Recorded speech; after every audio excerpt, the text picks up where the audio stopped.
Good morning, everyone. It's Tuesday, May 7th, 2024. My name is Sam Shalhoub, and it's time for your daily dispatch.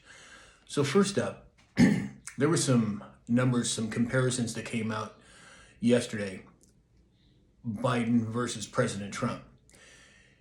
And here are some of those percentages. Inflation has averaged 5.6% under Biden, it averaged 1.9% under President Trump. Real average weekly earnings are down 3.9% under Biden. They were up 8.2% under Trump. The average 30-year fixed mortgage rate was 2.7% when Biden took office. Today, it's 7.3%. Gas prices are up 53% from when Biden took office. All this discussion about why President Trump's term was more effective than Biden's. I mean, this is proof right here of something so blatant and so obvious. Crooked, the leftist judge, Merchan, says he's going to fine President Trump $1,000 for his contempt of court. Well, now, as of yesterday, he's threatening jail as well. Now, that's not going to go well for people, especially in the DOJ and the Biden administration, if they try to put President Trump in jail. God help them, because that's not going to be a pretty sign for anyone. I don't think it's going to happen, but who knows? Anything's possible these days. So President Trump was at the Formula One race last weekend, and I just found this very interesting. So as far as we know, he only met with one race car team, and that was the McLaren team, who happens to have an orange-colored car. But what's really interesting is the only team that he met with wound up winning the race. Now, make of it what you will, and I'd love to hear your comments on it, but I just find it very interesting that the only team that he visited winds up winning the race. According to Reuters, Hamas accepted a ceasefire proposal, but Israel said it was unacceptable, and then later carried out airstrikes in Rafah. Sure seems to me like they don't want to end this conflict, the people over there. And I'm not talking about the Israeli people. I'm sure they're good people. I'm talking about the governments and the nefarious people in, 184 countries around the world? Well, they've got their hands full over there. The hush money prosecutor against President Trump apparently came out yesterday that they were paid $12,000 by the Democratic National Committee for, quote, political counseling.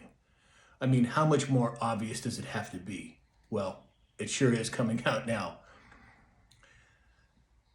There is a new development now. This is not something new, but I find the timing interesting. Russia ordered tactical nuclear weapon drills. Again, it's not normally a cause for concern, but I find it interesting that they are doing that now with all that's going on with NATO and all the other things over there. But something to certainly keep an eye on, and I will.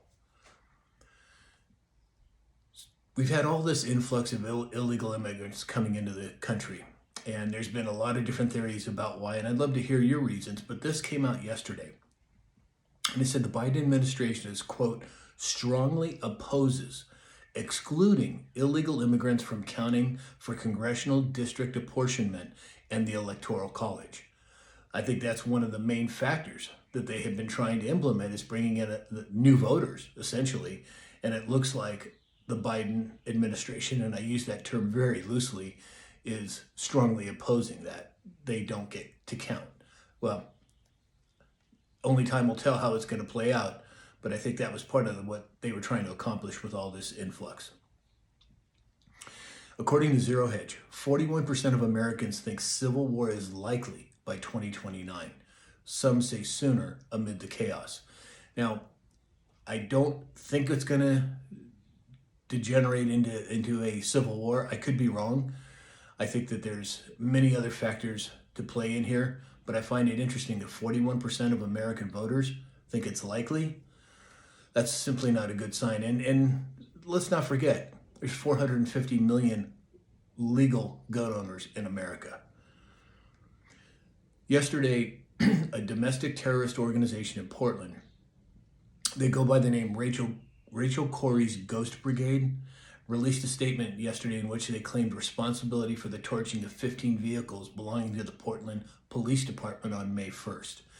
Now, this looks eerily similar to what took place in 2020 with the mainly peaceful protests. I would love to hear your opinion on it, but it sure seems to me this is a coordinated, very highly structured campaign. And, well, we'll have to see how it plays out, but I would love to hear what you have to say about it.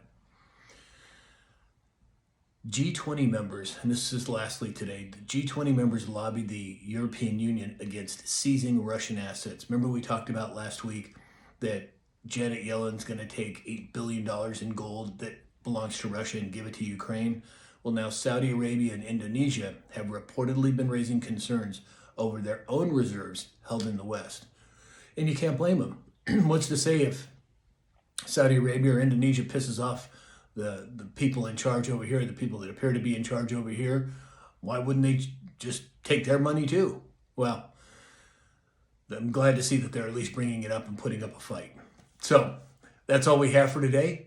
Please, if you'd like to support this channel, go to mypillow.com, enter in the discount code SAM, and get up to 80% off of all of your purchases. And in the meantime, I hope you have a great day, and we'll talk again soon.